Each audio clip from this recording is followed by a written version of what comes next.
All right. Once again, here is Terence McKenna. Do you remember Michael Dukakis, Terence? Yes. Didn't he run for something?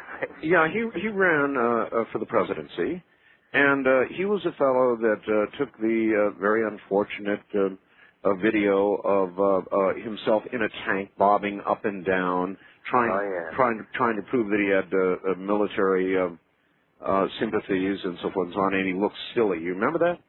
Yes. Okay, well, in the debates, Michael Dukakis was absolutely floored when somebody asked him, they were debating the death penalty or something, and somebody asked, well, what if somebody killed your wife? And instead of saying angry, instead of getting angry and saying, why, I'd kill this son of a bitch, you know, or whatever else people expected him to say, he was very moderate, and he was perceived to have lost the debate. So I have a Michael Dukakis-like question for you.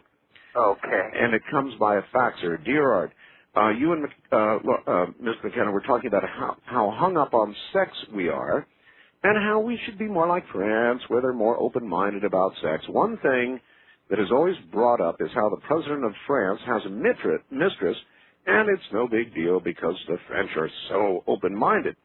Have you ever noticed how they're open-minded when it comes to men having a mistress, but I don't think that men are that open-minded when it comes to their own wife. Now, I don't think you'd be so open-minded if it was your wife that the president of the U.S. put the make on. What do you say, Terence? Well, I'm single, fortunately. Well, however, let me try to cast myself into this. Try.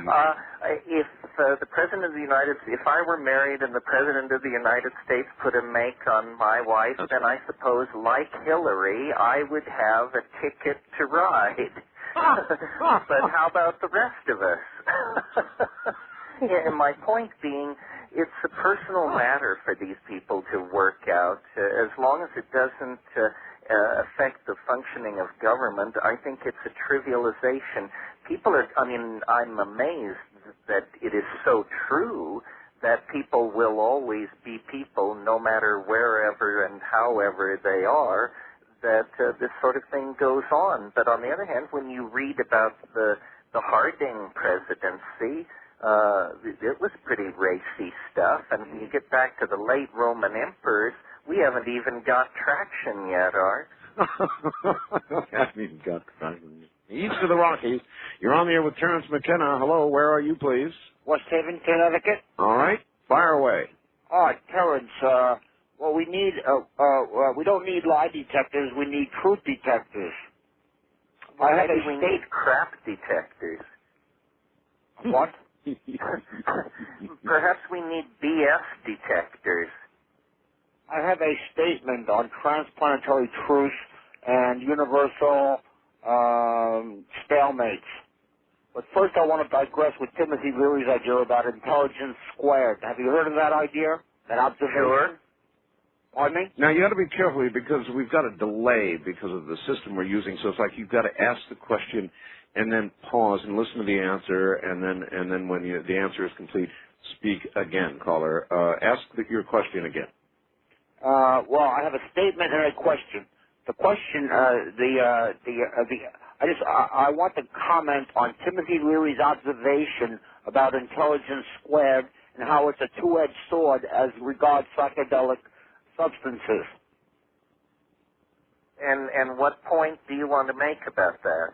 Well, say if you take 120 IQ as being 1 and a 60 IQ as being 0.5 and a 240 IQ as being 2, you not only square the intelligences, but you square the difference of the intelligences as well.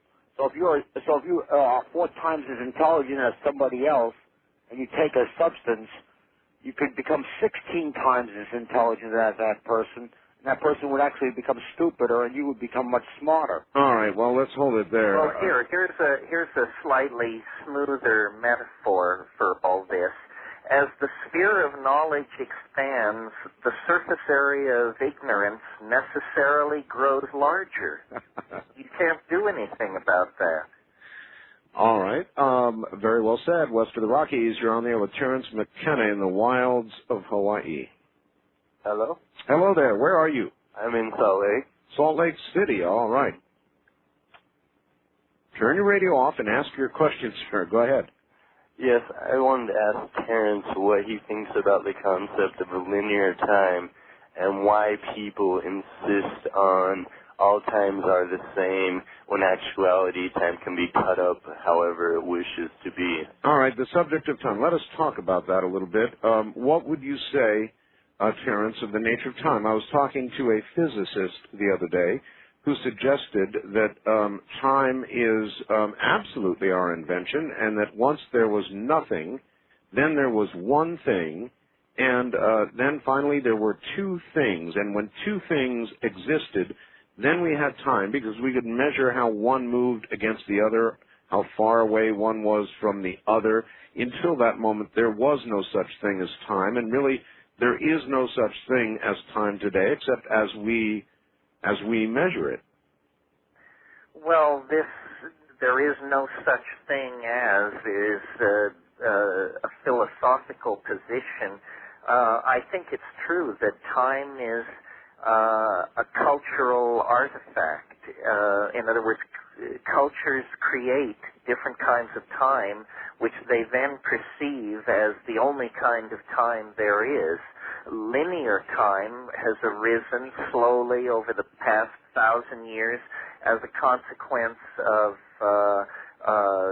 the introduction of print and accurate timekeeping in the West, and just a whole bunch of cultural accidents lead us to believe that there is, this unrealized future and knife-edged present, and then a world of memory that we call the past.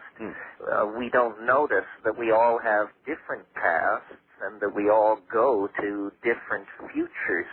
As far as whether time in the physical sense is real, this is a question probably I'm not professionally capable of answering. It seems to me, though, that the second law of thermodynamics imparts a kind of an arrow to time.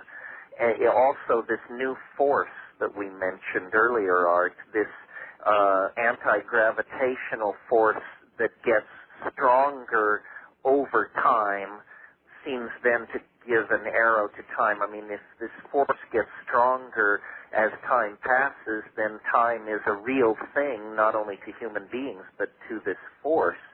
So we have to look at that. I believe that time is in a fluctuating kind of topology, and that where our models of time have failed is that we too enthusiastically embraced probability theory. Probability theory makes the error of believing that you take a series of measurements, then you average them, then you divide by the number of measurements you took, and that this somehow tells you something useful. That, in other words, when the measurements were taken is not important. The time is smeared out by probability theory. And I think, that time is, that probability is fluctuating on many scales. The first thing you learn when you study probability in an academic situation is that chance has no memory. In other words, that the flip of a coin is not affected by the flips that preceded it. But no gambler believes that. Experience shows that if there's a run toward heads or tails, you should bet that way. Well, I think this indicates a universal tendency toward a fluctuation of probability that is how the universe actually sculpts itself into higher and higher form. This is not the theory of evolution that Darwin came up with, which sort of pushes from behind. It's a theory that there is a kind of attractor in the future that is actually shaping processes, pulling us, as it were, like iron filings in the presence of a magnetic field. But this is a field that acts through history. Well, you can even observe, Terence, a macrocosm of that in your own life. In other words, if the coin coming up heads means good stuff happens to you, we go through these cycles where nothing, literally, almost nothing bad can happen. Everything is good. Everything's coming up heads. And then we run smack into a wall and tails will start to come up. But it doesn't seem, it does seem to run in those exact sequences that you talked about, and I can't understand why. Well, you put your finger on it when you said we see this pattern even macrocosmically in our own lives. Yes. We see it in history. We see it in the planet's history. Yep. We see it at every scale where we define time, and I maintain right down to a few minutes or a few milliseconds, and that in a way we have to switch lenses when we look at nature. And probability theory carries you from complete ignorance to a blurry vision of how nature works. Then if you will turn your attention toward time and actually propound a more complex model than simply that time is invariant, then the rest of nature will snap into being. The part we can't understand yet, societies, processes, this is where our thing is not yet ready for prime time, scientific explanation. When you do this new drug that you have been so enthusiastic about recently, what is, even though in real time or linear time it's only a few minutes, what is your perception during that trip on DMT?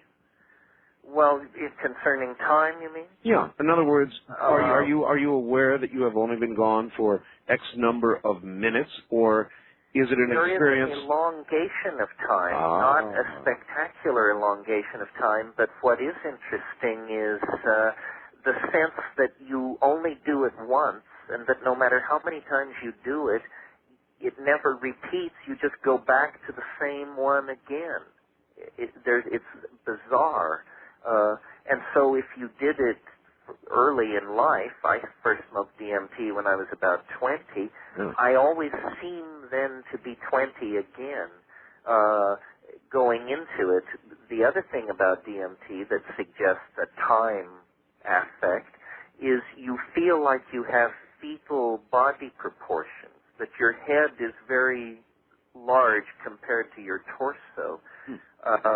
And now that you've got me onto this subject, I'm recalling a DMT trip years ago where I did it with two women who sat across from me, and at one point in the experience I opened my eyes, and these were both women probably 25 years old, and one of them was running backward in time, changing into a 15-year-old, a 12-year-old, an 8-year-old, and the other one, her hair was turning white, her gums were retracting, her skin was, it was, talk about amazement. And I didn't say anything at the time because I didn't know whether it would be interpreted personally. My personal feeling was it wasn't a statement about the personalities of either of these women or how I felt about them, that I was actually seeing time run forward and backwards at the same time. It was a lesson to me out of the DMT place, but it was definitely a strong hit of a kind of time we're not accustomed to. Oh, that's a remarkable story. That really, I'm going to give that some serious thought over time in the linear world. The first time caller line, you're on the air with Terence McKenna. Hello, where are you, please? I'm from Silver City, New Mexico. Okay. And Terence and Art, good morning. And good morning. We spent some time together down in Catemaco about 5 years ago at the Entheogenic Botanical Conference. I was the clinical herbalist down there. And, yes, that was a wonderful time in the rainforest of Catemaco. I'm glad you're still trucking. Still working with the plants. And I have two questions. One, I was wondering if what do you feel about all of these mutating viruses and bacteria that seem to be manifesting all over the globe? And the second question, which is kind of bizarre, I think in many respects that to approach a lot of these viruses and bacteria with remedies or cures. Being a clinical herbalist, I sometimes look at all different forms of medicine, hallucinogenic, botanical medicine, homeopathic medicine. And recently I've been wondering if you knew of anything concerning meteorites used as medicine, specifically like the Murchison meteorite that fell in Australia in 1969. It contains many organic molecules which are not found on Earth. And I'm wondering if you've ever, in your research or experience, have ever come across meteorites being used as medicine, especially meteorites that contain amino acids which are not part of the One might also, though, question whether some of the new and mutating viruses and bacteria are not being delivered by these healing meteorites. At any rate, it is a very good question, Terence. We have all of these new little bugs that are turning against us in increasing numbers, with our ability to combat them decreasing at about the same rate. What's going on? Well, one thing that's going on is we're disturbing habitats that have never been disturbed in the rainforest, in the warm tropics. I mean, that's what the Ebola thing is about, and that's what these aerosol leukemias in New Guinea are about. We're going into places where human beings have never been and busting up the joint, and nature is fighting back.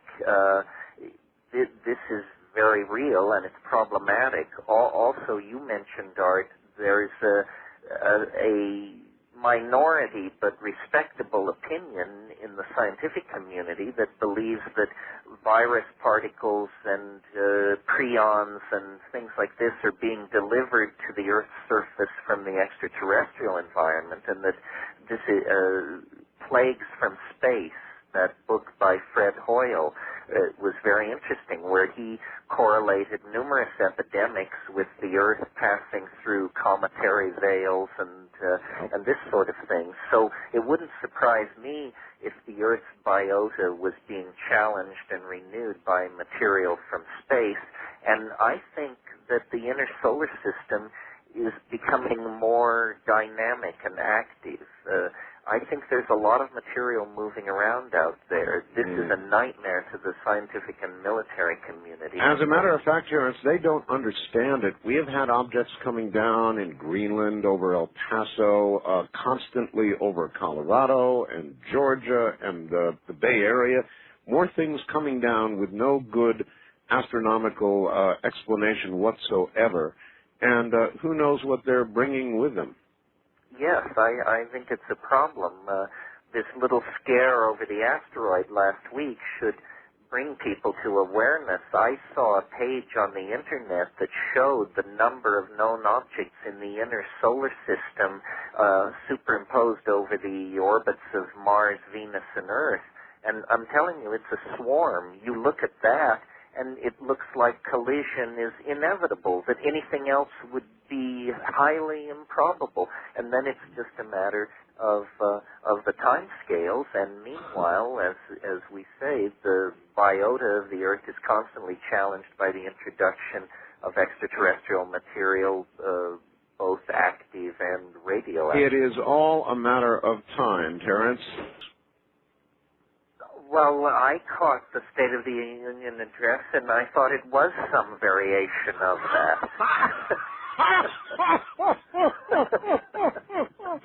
God, I can't top that. First-time caller line, you're on the air with Terence Mckenna. Hello. Hello. I'm out here in Los Angeles. This is Jeff. Yeah. I'm having a problem with a little bit of Terence's his trips with DMT. I'm near 50 right now, and I used to play around with DMT in a crystallized form back when I was around 20 years old. And he says that you now, I want to get this correct. Are you saying, Terence, that you keep having the same trip over and over? Because I didn't find that to be true at all. No, I think what I'm saying is that it takes me to the same place over and over. In other words, it's got a very unique character. It's not like anything else, and it keeps being what it is each time I try it. Well, I personally found myself that it didn't take me to the same place. In fact, the only way that it even took me at all to the same, even calling it the same place, was it was just an hallucinations, or I wouldn't even call them hallucinations really. I'd call them more distortions. And I find that with most psychedelics, like LSD, for instance, that in all the trips I've taken and all the experiences I've taken with other people, that I've never personally had a bad trip, but I find that more people that have bad trips with LSD and psychedelics are people that are not stable. Yes, I agree. I said earlier that psychedelics dissolve boundaries. That's good for most of us. We're pretty tightly boundary defined, but some people are not. Some people are having an uphill battle just to keep the boundaries in place, and those people are definitely not candidates for psychedelics. I don't think psychedelics are something for everybody. I view it as a kind of a psychic and athletic calling, like ocean kayaking or rock climbing. You need to know your tools, you need to know the territory, you've got a buddy system in place, and you're physically trained and mentally prepared. That's how I see it. It's not, that's why I railed against the concept recreational drugs, which I just think is some kind of weird way to sell speed in nightclubs or something. All right. Terence, here we go again. I'm trying to devote this to the listeners because I could ask you a million questions. Wildcard line, you're on the air with Terence Mckenna in Hawaii. Where are you, please? Hello, Art and Terence. I'm Bob in KEX country, Beaverton. Oregon, okay. Right. All these things you've been talking about tonight, I'd like to put them in the same pot and stir them up and see what comes out. Computers as sentient beings, when you look at the depths of our perceptions, for instance, I've been studying people's ability to perceive signals from the Earth, and then look at reverse speech with David Todd Oates and his findings that we are very much sexual beings in the underlying areas where reverse speech comes out.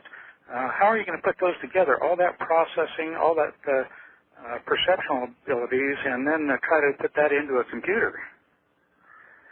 Well, in a way, what I think's going on is that the concept of the collective unconscious, which was enunciated by Carl Jung in the early decades of the 20th century, he and Freud basically discovered that the mind had a flip side that could only express itself in dreams and that seemed very primitive and aggressive and a dark landscape.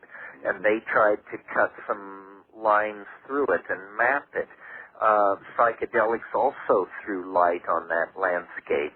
Now, if we're going to become a planetary being, we can't have the luxury of an unconscious mind. That's something that goes along with the monkey stage of human culture. And so comes then the prosthesis of technology, that all our memories and all our sciences and our projective planning abilities can be downloaded into a technological artifact, which is almost our child or our friend or our companion in the historical adventure. And this is all being done by very switched-on people who learned the rules of the unconscious in the 60s, largely from psychedelics, and are now in a position to technologically implement a cultural artifact, the Internet, that actually casts light into the unconscious. I mean, I believe in information, and I believe if people can find out, know the truth, and it will set you free. Well, the Internet is opening up the avenues to truth to more people faster than at any time in history. And this was not the plan of the managerial class or the nation state or the corporate elites. It's a side to the technologies that they put in place that they never foresaw, as is always the case. Actually, the Internet, of course, the genesis of it was with our very own government. Do you think that they, in effect, birthed their own worst enemy? In a sense, they created their successor. They transcended themselves. When they built a network that could withstand thermonuclear exchanges, they built a multi-centered, dynamic organism that lived on information. And it quickly spread to the universities, the think tanks, and beyond that to the corporations, and beyond that to you and me. And now it's so embedded in the very life of global capitalism that the nation state has just been told to keep its mitts off. This whole Telecommunications Decency Act scenario showed that when the chips are down, the world corporate state is very able to assert its control and ownership of the Internet and how it's used. East of the Rockies, you're on the air with Terence McKenna. Hi, where are you, please? Hi, this is Byron in Shreveport, Louisiana. Yes, sir. Yes, sir, Art. I love this show. I just discovered you this month. I didn't know such a good thing was on the air late at night. Well, it's as I tell people, it is different. It certainly is, sir, especially for those of us who work nights, and then on our nights off we can't sleep. So this is wonderful. Well, here's a question I have for Terence. This has been happening to me for some time. When I heard Terence speak of the universe reaching out to us, or trying to, it brought home to me some things that are happening. When I was getting my first degree, I took a philosophy course, and I asked my professor, I said, "Sir, do you ever have patterns come to you?" And he said, "What do you mean patterns?" I said, "Well, I'll be going along doing my business, and on the news or in a magazine or a book, a word, an unusual word, jumps out at me. And I'll go, okay, I'm a word hound, so I kind of take note. Then, later that same day or the next day, the very same unusual word jumps out at me again. And then the next day, in a very different place, the very same unusual, heretofore rarely or if maybe never seen word pops up again. So I thought, well, maybe something is trying to tell me something. So I would take note of that word. Then I go along for months, and then it happens again with another word. I didn't know what to call this phenomenon, so I just called it a pattern because it kept reappearing. But I wondered if, when Terence mentioned the universe trying to reach out to us, Terence, do you suppose that could be one form of some outer intelligence reaching in, or? It may not be that deep philosophically. I'll give you one answer. For example, if you go out and buy a new Chevy, a Nova car, all right? Right. Heretofore, you will not have noticed Novas. Now, you will suddenly see Novas everywhere. Yes, sir, that's true. So it may be that, or it may be deeper. Terence, what do you say? Well, it's funny, again, to mention Jung. He had this concept which he called synchronicity, which is the apparent coincidence of a mental state with an event in the exterior world. And what I mean by that is you're walking along the street thinking about Mr. Fishman, to whom you owe money, and suddenly there's a fish right on the street in front of you.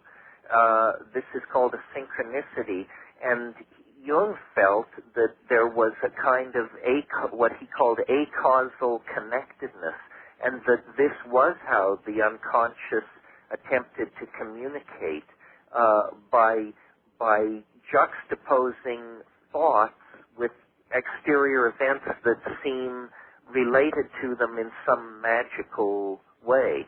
And if you're, sometimes synchronicities one or two a week, and we just sort of notice it and pass on, but they can build.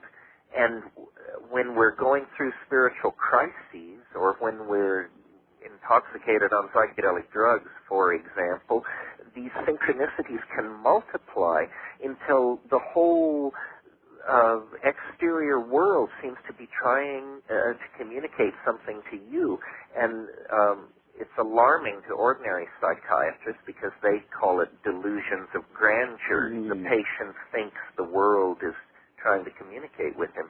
But having been on the inside of this, I can tell you it's very powerful, and a lot of Chinese philosophical thinking has been based on recognizing this synchrony, this resonance between mind and nature at critical times. So as you see this fish reminding you of the man who owes you money, flopping on the ground, gasping and dying out of the water, do you take pleasure? Well, I had a dead fish in my image, so it wasn't an issue for me. It didn't flop. All right. No, it didn't flop. In fact, it was quite light. West of the Rockies, you're on the air with Terence Mckenna. Hello. Where are you, please? No, I'm from Sacramento, California. All right, you're going to have to yell at us from Sacramento. Go ahead. Okay. Terence, I was just wondering, your current standpoint relative to the great scheme of things, what would your answer be to the old question, what is the meaning of life on our stay here on Earth? Oh, wonderful question. One that we started with yesterday. You might ask it this way. What is the greatest question that humanity could have answered for itself? Well, you know, in classical philosophy, they said, here's what classical philosophy is about. Who are we? Where did we come from? Where are we going? These are the three questions. Everything arises from this. Each leads on to the other. I've tried to look at the question, where did we come from, and have proposed theories about it.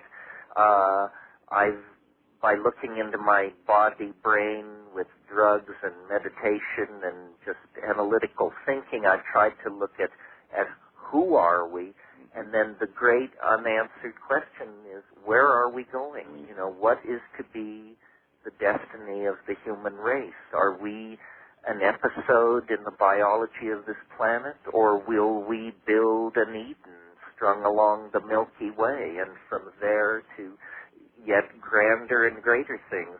We don't know how much intelligence there is in the universe, but we certainly know that something has broken out on this planet in our species that is like nothing else in the order of nature. What if we are nothing more than a virtual zit on the face of reality? Well, if by virtual you mean that we are inside some kind of artificial simulacrum, that yes, this is yes, a piece of software being run, yes. Well, then the question is, by who and to what end? I could accept that. My life is so much like a story that I'm constantly asking the question, who writes this? Who writes this stuff? Who writes this stuff? I mean, who thought me up? Who thought Art Bell up and put us talking like this in front of 22 million people? That doesn't happen in reality. That kind of thing happens in art of a very finely honed sort. And so I want to know, what is the medium and who is the artist and who's paying for this production? First time caller line, you're on the air with Terence Mckenna. Hello. Hello, Terence. Hello, Art. Hi. Oh, you're weak too. Boy, I have weak phone connections. Okay, Yell at us, I'll sir. Yell. Oh, that's better. Okay. First of all, I want to say that I've had some DMT experiences, and I've had the privilege of doing them outside the jurisdiction of the United States. Louder, please. Yeah, louder. He Okay. says he's had DMT experiences outside the jurisdiction of the U.S. Anyway, Yes, and? Anyway, I've had very similar experiences to the kinds of things that you, Terence, have been talking about. Also, what I did something else that brought me to a new space.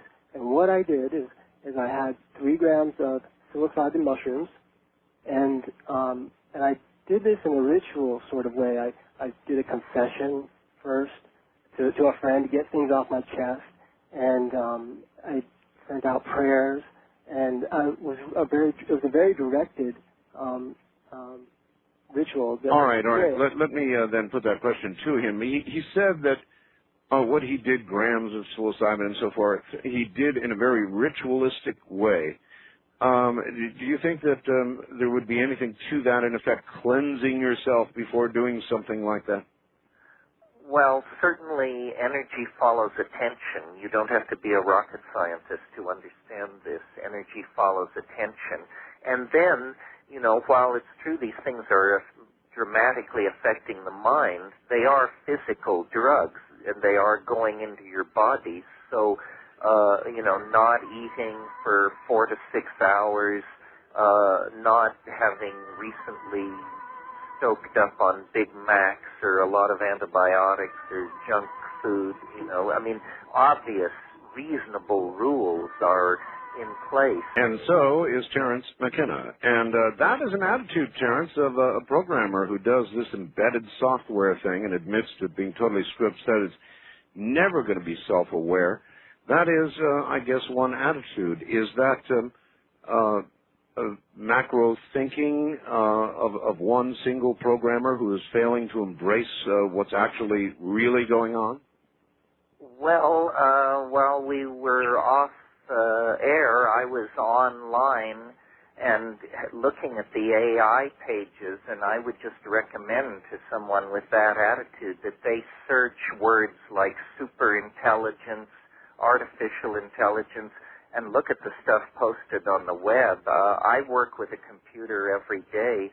I don't have the same experience as the person you quoted. I find the evolution of software, I can't keep up with it. I don't feel any of us have written software that takes advantage of the hardware's capabilities. In other words, no one has tested the edge of the hardware. The failure is in the software writing department.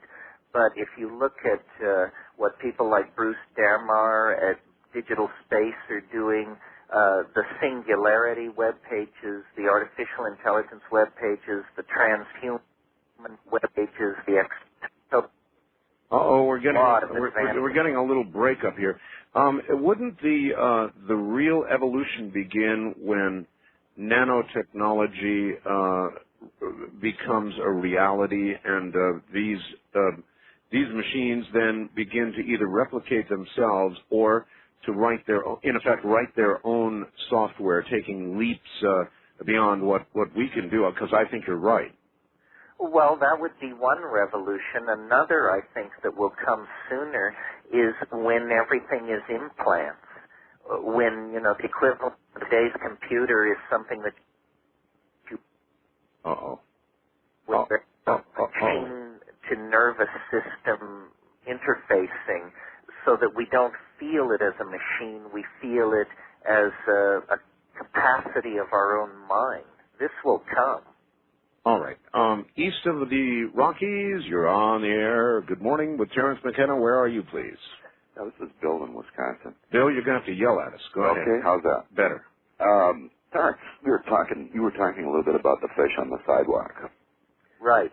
And I have had experience with LSD. I was a part of an experiment in the 1970s and mid-70s, and we were allowed to inject 3 bottles of Sandoz LSD, 100 micrograms each at the same time, so 300 micrograms IV. And since that time, I've had experiences, hundreds of experiences, similar to the fish on the sidewalk. I'll give you just one quick one, and I want to take it one step further and ask you this question.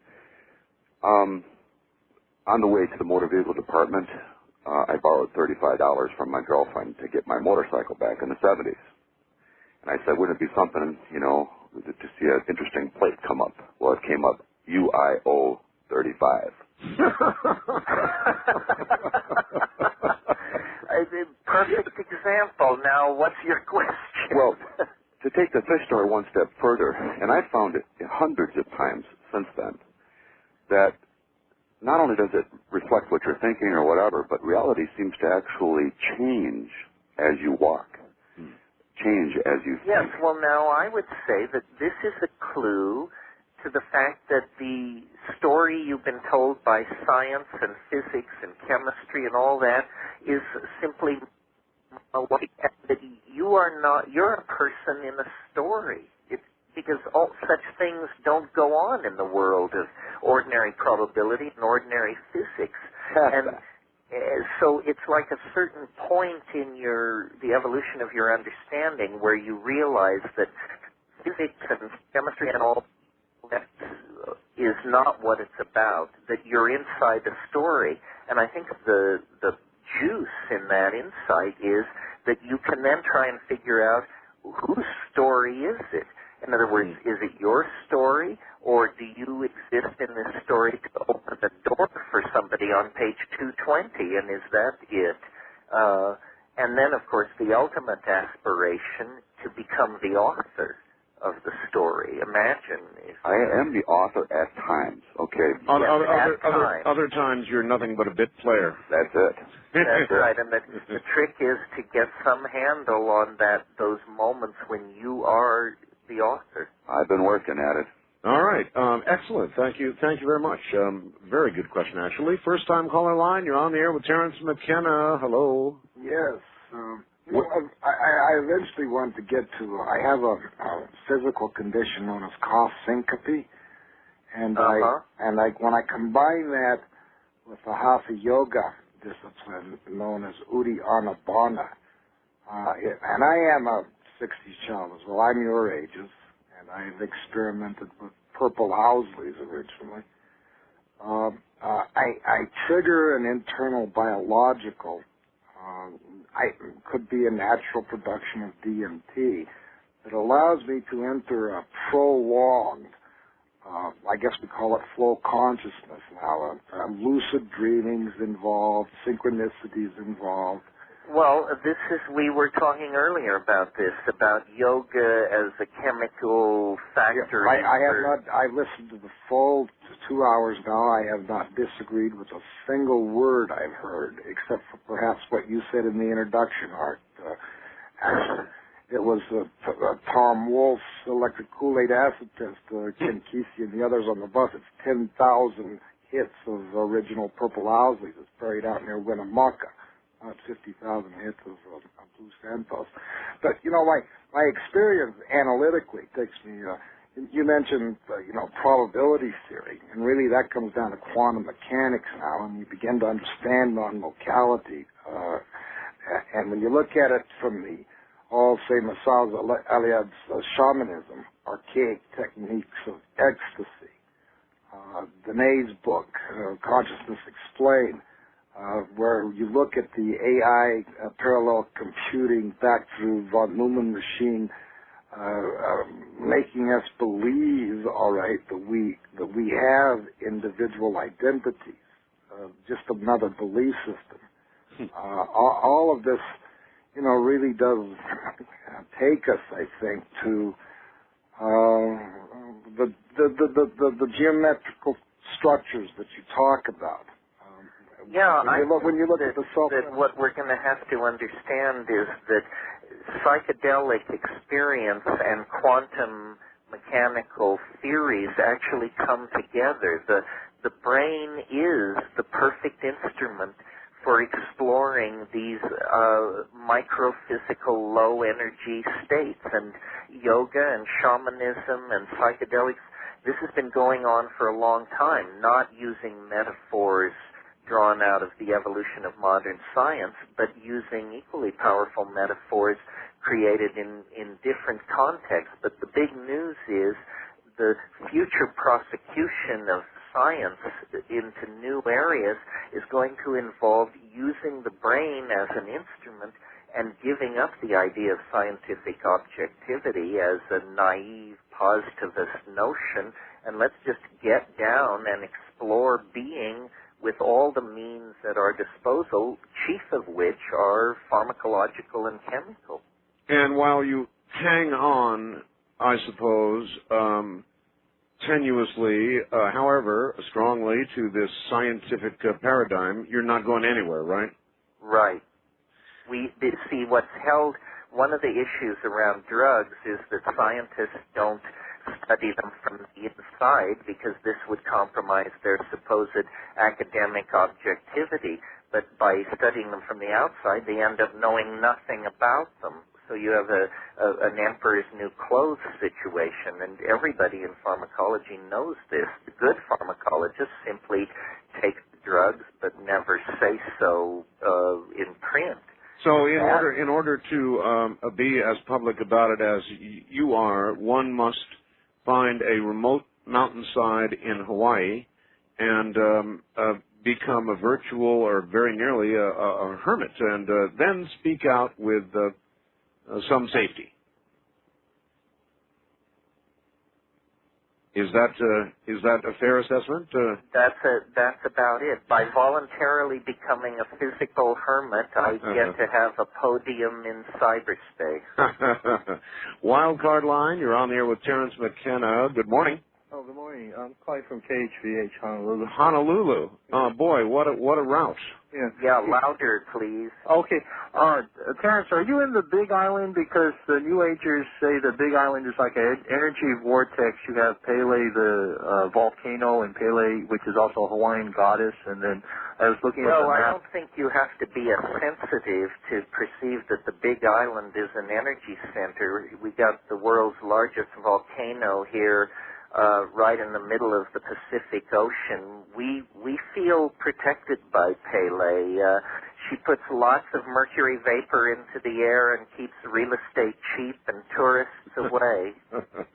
And then do you like being there? Because, like I was looking at the map, the Big Island is 180 degrees, almost exactly the other side of the world from the pyramids of Giza, which is another energy vortex. No, what interests me about the Big Island is that it's at 19 degrees 30 minutes north, which is the critical place to study the skies of Mexico. That means that the skies off my front porch are the same skies I see when I go to Palenque and Uxmal and all the Mayan sites. So I love that.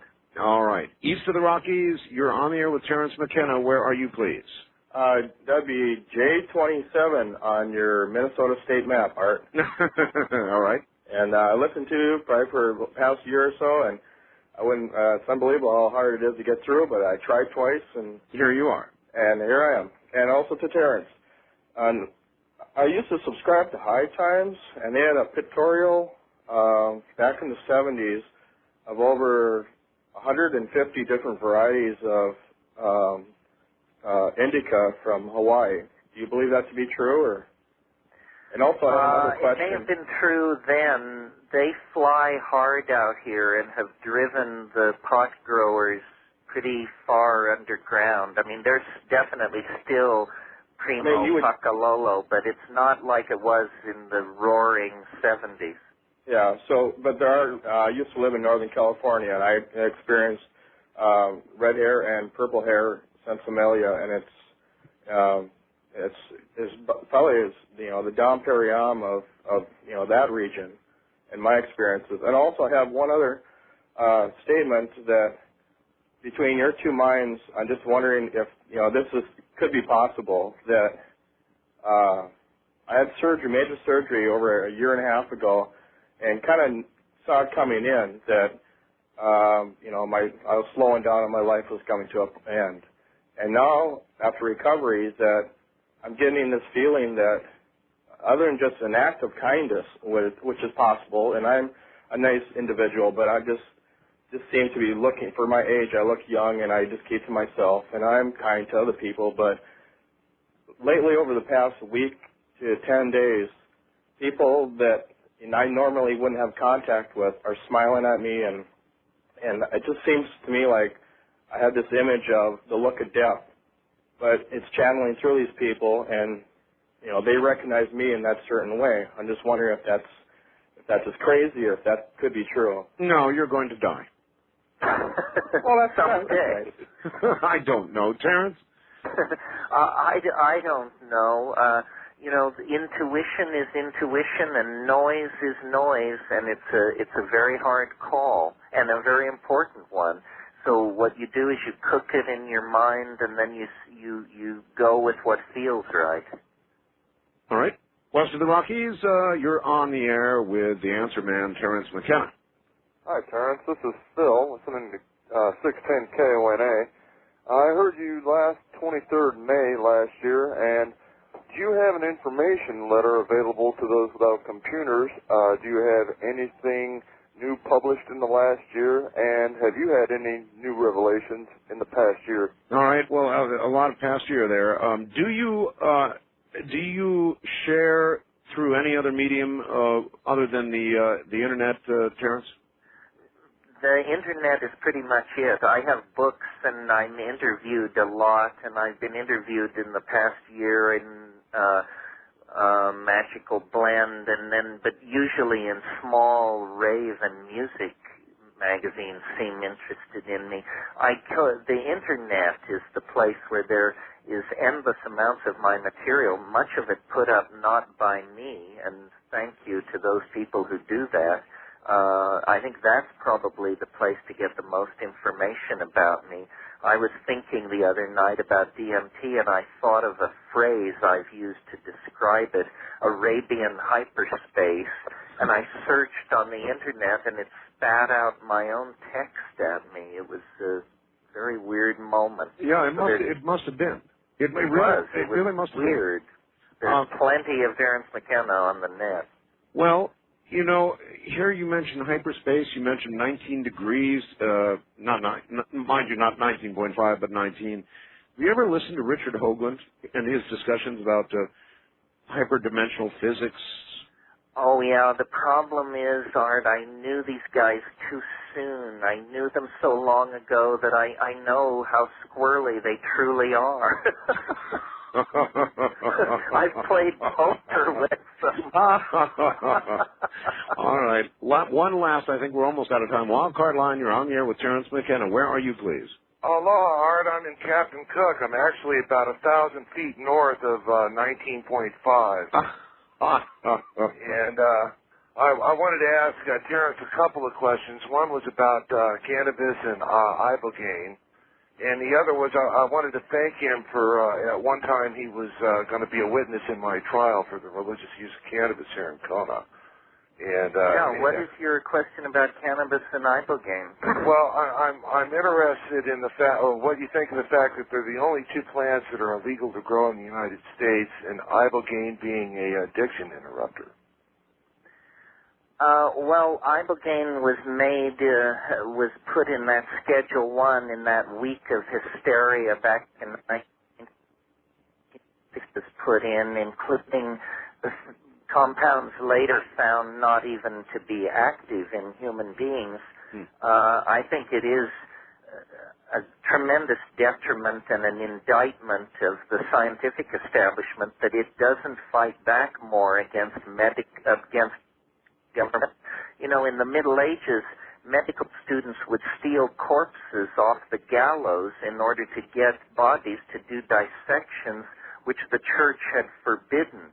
And where is the courage of science now, big science even, that it allows government to set the agenda in the area of exploring substances which affect the human mind? The answer, Terence, is they're chicken. Now, we're out of time. I want to ask you one quick question. One of our network employees just came back from Hawaii, Honolulu, and elsewhere, and said the island is like a crispy critter. It's so dry. She had never seen Hawaii in the state it's in right now. Is that true? Yeah, the way the El Nino works is these huge storms in California, that's all our winter water. And we, until a week ago, had not seen a drop since before Halloween. Wow.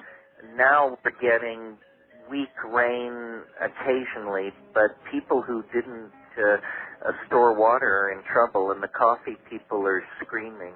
Boy, that's almost impossible to imagine, recalling the Hawaii that I saw when I was living on Maui. Listen, that's it. We've gone through all the hours, Terence, and once again, you have been ever so gracious. What a wonderful interview, and aside from a few interruptions, your new phone system in the wilderness is working just spiffy. Terence, gotta say goodnight. It's a great pleasure to talk to you, Art. Good luck. Take care, and when I come, I want to see you, Terence, all right? We got a guest room for you. You take care, my friend. That's Terence Mckenna, folks. That's it for tonight. I'm sorry. Clock says I got to go. From the high desert, I'm Art Bell. Good night.